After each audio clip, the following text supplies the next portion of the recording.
Sobat Improvement, seringkali kita dibingungkan ketika kita menghadapi banyak masalah. Banyak yang harus kita selesaikan, namun waktu kita terbatas. Bagaimana cara kita menetapkan prioritas?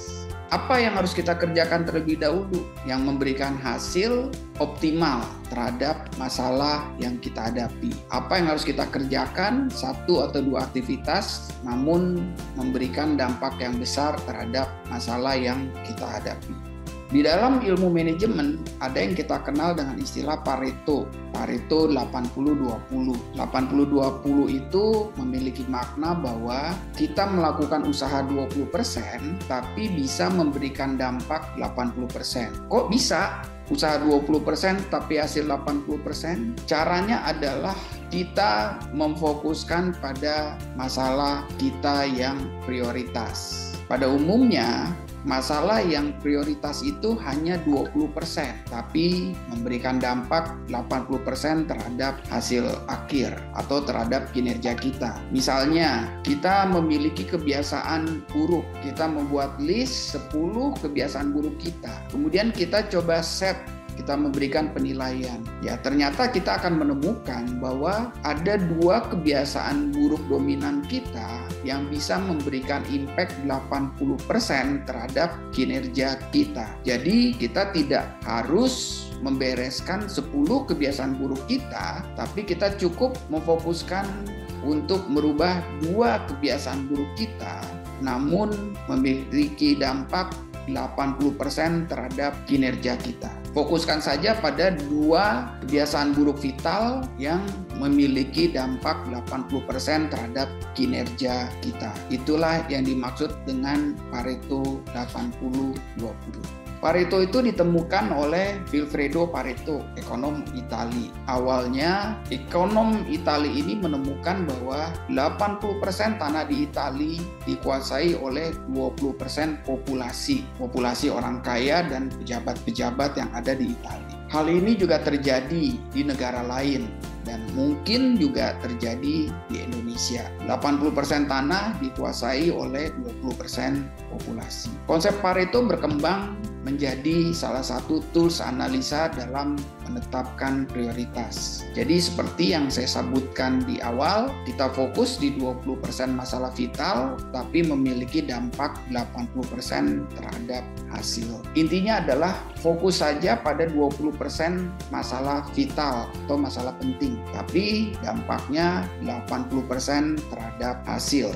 Sebagai contoh, 80% data reject itu berasal dari 20% produk. Jadi ketika teman-teman ingin menyelesaikan masalah defect, fokuskan saja pada 20% produk. Karena 20% produk tersebut memberikan dampak 80% terhadap total defect. Defect kecil-kecil tidak perlu kita urusi, ya, tapi kita fokus pada 20% defect yang terbesar yang memiliki dampak 80%. Contoh lain adalah 80% penjualan berasal dari 20% produk. Jadi ketika kita ingin fokus dalam promosi, kita promosikan 20% produk saja, namun memberikan dampak 80% dari total pendapatan kita. Ketika kita fokus di 20%, dampaknya menjadi 80%. Kemudian contoh lain, ketika terjadi krisis dan kita harus melakukan cost down, maka kita fokuskan pada 20%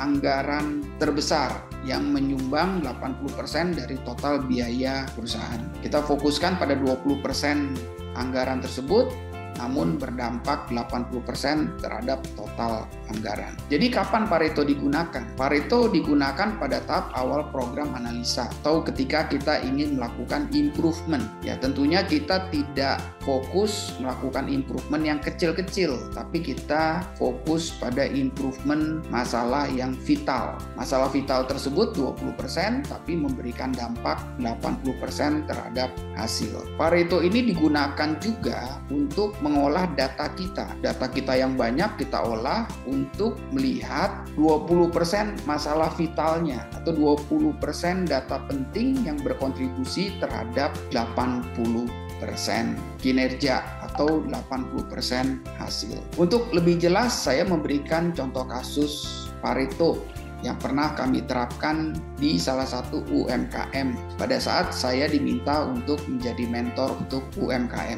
Kebetulan saya menjadi mentor untuk UMKM yang bergerak di printing cover handphone. Ya, saya diminta untuk membantu UMKM tersebut untuk menurunkan reject yang cukup tinggi. Dalam waktu 6 bulan terdapat 11.689 produk reject. Ya, Bapak Ibu bayangkan jika UMKM ini bisa menekan produk defect, maka UMKM tersebut bisa mendapatkan profit yang lebih atau bisa menurunkan harga produk sehingga bisa bersaing di pasar. Terdapat juga 29 jenis cacat produk. Nah, kelebihan dari UMKM ini sudah memiliki catatan yang cukup lengkap. Saya pun agak surprise dengan catatan yang lengkap yang dimiliki oleh UMKM tersebut. Berikut adalah contoh catatan yang telah dimiliki oleh UMKM tersebut. UMKM tersebut telah mencatat jenis cacat, kemudian nama barang, nama operator, dan juga grup dari operator tersebut. Melihat data ini, saya hanya membutuhkan waktu tidak lebih dari 10 menit untuk bisa menyimpulkan masalah vitalnya. Saya menggunakan pivot Excel untuk mengetahui di mana sebenarnya masalah vital dari defect tersebut. Pertama, saya mencoba melihat apakah ada jenis reject atau jenis cacat yang dominan, jenis cacat yang memberikan kontribusi besar terhadap total cacat yang terjadi di UMKM tersebut. Dari data Pareto, ya saya melihat bahwa ternyata ada 5 jenis cacat dari total 29 jenis cacat atau sekitar 17% itu menyumbang 74% dari total cacat. Teman-teman coba bayangkan 5 jenis cacat menyumbang 74% dari total cacat. Oleh karena itu kita tidak perlu fokus ke 29 jenis cacat. Kita cukup fokus ke 5 jenis cacat karena cacat tersebut berkontribusi 74% dari total cacat. Jadi kita fokus saja pada 5 jenis cacat tersebut. Kemudian saya juga ingin melihat kira-kira apakah ada kontribusi dominan dari orang tertentu terhadap defect. Saya kemudian membuat Pareto operator versus defect. Ternyata dari sini kita bisa melihat bahwa ada 36 operator dari total 206 operator atau 17,5%. Sekali lagi, hanya 17,5% operator menyumbang 79% dari total cacat. Dari situ kita lihat ya bahwa kita cukup fokus pada 36 operator saja yang menyumbang defect tinggi, tapi impact-nya adalah 79% terhadap total cacat. Jadi buat operator yang kompetensinya sudah bagus ya kita tidak perlu fokuskan, tapi kita fokuskan pada 36 operator tersebut saja. Kesimpulannya apa dari Pareto? Pareto itu membantu kita untuk menetapkan prioritas permasalahan. Fokus saja pada masalah vital. Masalah vital 20% tapi memiliki dampak 80%. Sebagai contoh yang tadi di awal presentasi saya sampaikan, ketika kita memiliki kebiasaan buruk, ya fokuskan saja pada 20% kebiasaan buruk utama. Itu yang diperbaiki tapi memiliki dampak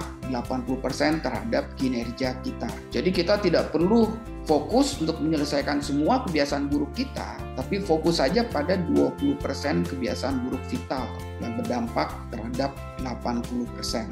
Dalam kasus menurunkan reject di UMKM tersebut, ya apa yang harus kita lakukan? Kami kemudian fokus memperbaiki masalah di 5 jenis defect. Hanya 5 jenis defect dari 29 jenis defect. Dan kami pun menganalisanya secara terpisah karena setiap defect memiliki karakter penyebab yang berbeda. Memang problem di perusahaan seringkali menganalisa dengan melakukan generalisasi. Oleh karena itu, kami fokuskan 5 jenis defect dan masing-masing dianalisa secara terpisah. Analisa tidak boleh general, analisa harus masing-masing. Setiap defect dianalisa penyebabnya apa, karena memiliki karakter yang berbeda. Kemudian kami melakukan evaluasi terhadap 36 operator yang menyumbang defect besar. Untuk operator tersebut diberikan training, diberikan pemahaman ya supaya jumlah defectnya turun. Kemudian jumlah defect tersebut menjadi kinerja dari operator. Ketika kita sudah melakukan training, namun karena skillnya yang kurang sehingga orang tersebut membuat defect yang besar, maka orang tersebut tidak digunakan